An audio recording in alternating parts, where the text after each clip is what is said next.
So real quick, two things to talk about. First of which is going to be that you're actually going to notice a little bit of audio issues when you see my face when I'm recording with the camera. For whatever reason, the camera microphone was used, so it's not the best audio there. But during the film study, it's back to normal with my good microphones, so you can check that out. Also, make sure you follow me on Twitter. Link is in the description. But yeah, anyways, hope you guys enjoyed this video. All right, so we have an actual film study of something that isn't months old for the first time in, well, months. Because this is, it's finally happened. Preseason is back. I'm ready to overreact to everything. And the first thing we have to overreact to is Micah Parsons was really good in the first preseason game. It's one preseason game. I get it. Everyone wants to downplay the preseason, but I think we all realize that, yeah, the preseason doesn't matter. I've always been a believer in there are some legitimate takeaways you can have from the preseason. I've always believed that. I think that if you can look at someone's college tape and get takeaways there, well, you can certainly use preseason tape with basically college all-stars who, even if they're not starters, are really good players. So, yeah, I wanted to watch the film and kind of use the film in the preseason to sort of build off of what I've already seen from him in college and sort of use that as a predictor for what we could see in the future. So that's the main thing I'm going to be doing with this film study. So, yeah, no more blabbering. Let's just get right into it.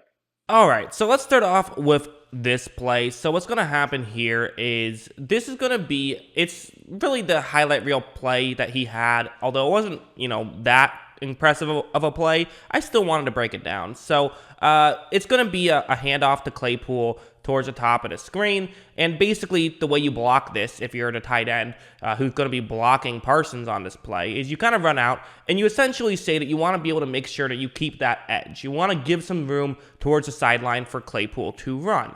If Parsons breaks to the inside, you kind of want to allow him to do that because it's going to be really difficult for him to break to the inside and still make a play.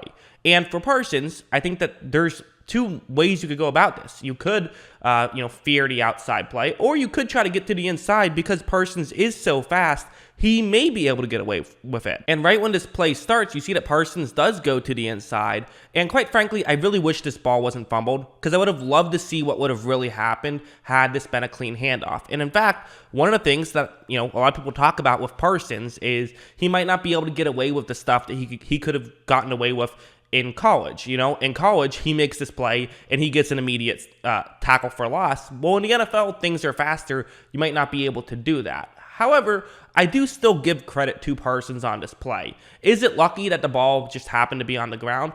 Absolutely, of course. Basically, every fumble recovery is luck, but at the same time, there are players who seemingly do a good job at recovering fumbles and players that seemingly don't do a good job at recovering fumbles, and Parsons is going to do a good job. Watch him notice it. He is going to fall on the ball and get the fumble recovery. Am I freaking out over this play? No, I'm not. Would I give him a pat on the head for it? Absolutely. That's kind of my view on this play, which was his most notable play.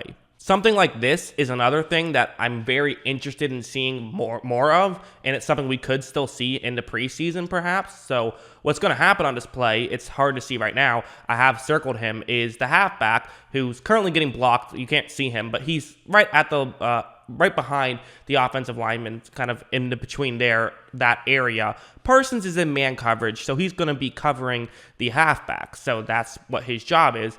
And one of the things that people talk about with Parsons is he sometimes gets these late reads on guys. He takes a second to make his break, and again, he's so fast he can get away with it. But the question is, in the NFL, will he be able to get away with it? And right here, covering Harris, he for the most part gets away with it. I mean, I think the pass could have been caught. Maybe it could have been a first down, but I think Parsons probably makes a tackle. He did get a good break, and there was kind of a pick play, which made it a little bit more difficult. So maybe not ideal, but not horrible either. Again, it's only one play. I want to see more, and that's kind of where it's only preseason does legitimately come into play. However, for the positives, something like this is a huge positive, I think. So what's going to happen on this play is it's 2nd down and 4, but basically the guy who's supposed to be blocking Parsons is going to be the left guard, but it's going to be really difficult to pull off these blocks against a guy like Parsons. And my comp for Parsons pre-draft was Devin White. He maybe isn't the most technically sound linebacker, but he does so many little things, and he kind of can break the game and completely blow up plays that makes up for him missing some little things. Watch how Parsons is going to just clog up that gap right there before anyone can get over to block him,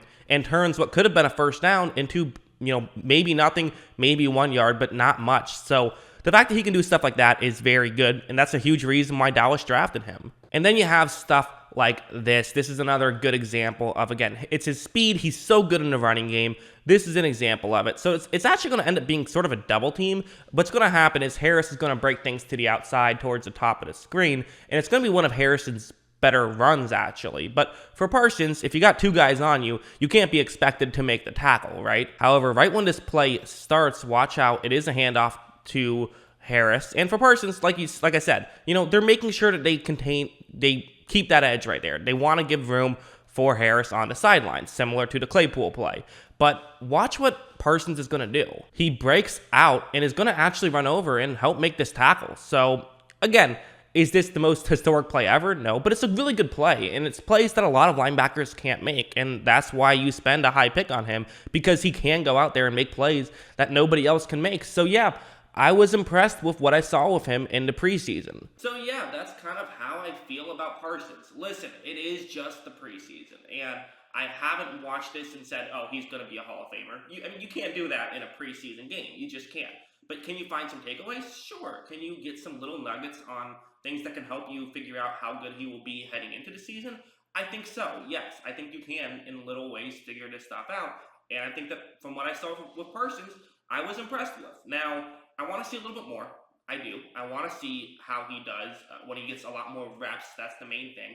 But, one thing that is interesting to me is you look at someone like Isaiah Simmons, who you can make a comparison to with those two guys.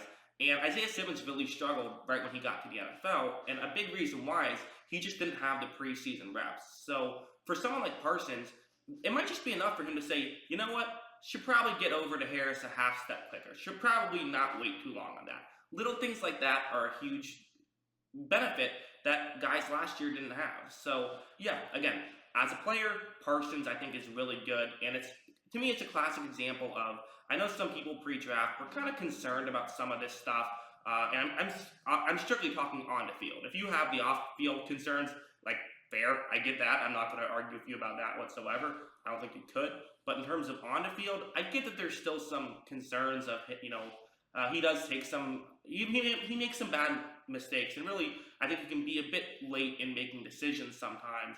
But the flip side is that, what does he do well? Well, he's an incredible athlete. He was the best athlete out of the draft, maybe, certainly defensively. So getting a guy like that on your team, it just does wonders for you, and you saw it right there. So I'm interested to see what he does more, but I thought he was great in his first game. It's everything I could have asked for if I was a Dallas fan. What do you guys think? Let me know in the comments below. Always love hearing from you. And of course, as always, thanks for watching.